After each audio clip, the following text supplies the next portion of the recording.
നമസ്കാരം. മാന്യ പ്രേക്ഷകർക്ക് കേരള ജ്യോതിഷത്തിലേക്ക് സ്വാഗതം. നമ്മുടെ ശരീരത്തിലെ സുഖാവസ്ഥ അറിയുവാൻ ജാതകം പരിശോധിച്ചാൽ മതിയാകും എന്നറിയാമല്ലോ. അതെങ്ങനെയാണ് ദൈവജ്ഞന്മാർ മനസ്സിലാക്കുന്നത്? സൂര്യാദി നവഗ്രഹങ്ങൾക്ക് മനുഷ്യ ശരീരത്തിലെ അവയവങ്ങളുമായും ധാതുക്കളുമായും ബന്ധമുണ്ട്.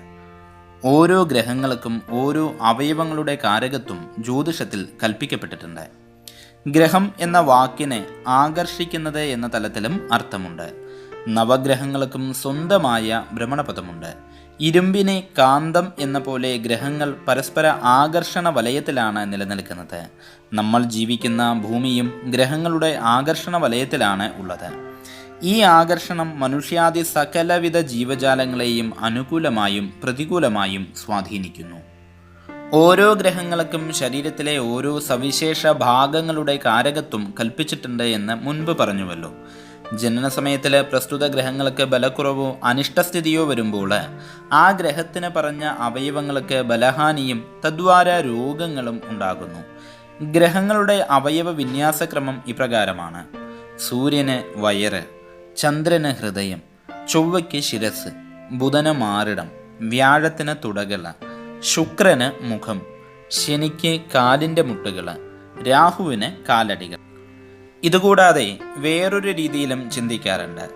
ശിരസ് മുതൽ മുഖം വരെയുള്ള ഭാഗം സൂര്യനെ കൊണ്ടും, കഴുത്തു മുതൽ ഹൃദയം വരെയുള്ള ഭാഗം ചന്ദ്രനെ കൊണ്ടും, മുതുകു മുതൽ വയറു വരെയുള്ളതായിരിക്കുന്ന ഭാഗം ചൊവ്വയെ കൊണ്ടും, കൈകളും കാലുകളും ബുധനും, അര മുതൽ കണങ്കാൽ വരെ വ്യാഴനും, ലൈംഗിക അവയവം ശുക്രനും, കാൽമുട്ടും കാൽപാദവും ശനിയെ കൊണ്ടും ചിന്തിക്കാറുണ്ട്.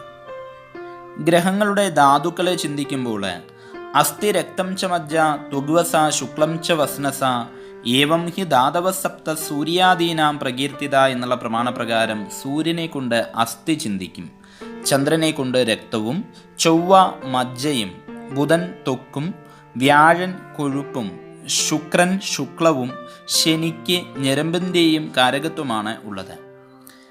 ഇങ്ങനെയാണ് ആചാര്യന്മാർ തരംതിരിച്ചിട്ടുള്ളത്. ഇപ്രകാരം ഒരുവൻ്റെ ജനന സമയത്തുള്ള ഗ്രഹങ്ങളുടെ ബലാബലം കണക്കാക്കി അയാളുടെ രക്തത്തിൻ്റെയും അസ്ഥിയുടെയും ഹൃദയത്തിൻ്റെയും എല്ലാം തന്നെ ബലാബലങ്ങൾ മനസ്സിലാക്കുവാൻ കഴിയുന്നതാണ്. ഏതു ഗ്രഹത്തിനാണോ ബലക്കുറവ് ആ ഗ്രഹത്തിന് വിധിക്കപ്പെട്ട അവയവാദികൾക്ക് രോഗങ്ങൾ ഉണ്ടാകാം. അതിനു പരിഹാരമായി ആ ഗ്രഹത്തിന് നിർദ്ദേശിക്കപ്പെട്ട യന്ത്രമോ മന്ത്രമോ ദാനമോ ചെയ്ത് ഈശ്വര പ്രാർത്ഥന ചെയ്യേണ്ടതാണ്. നന്ദി, നമസ്കാരം.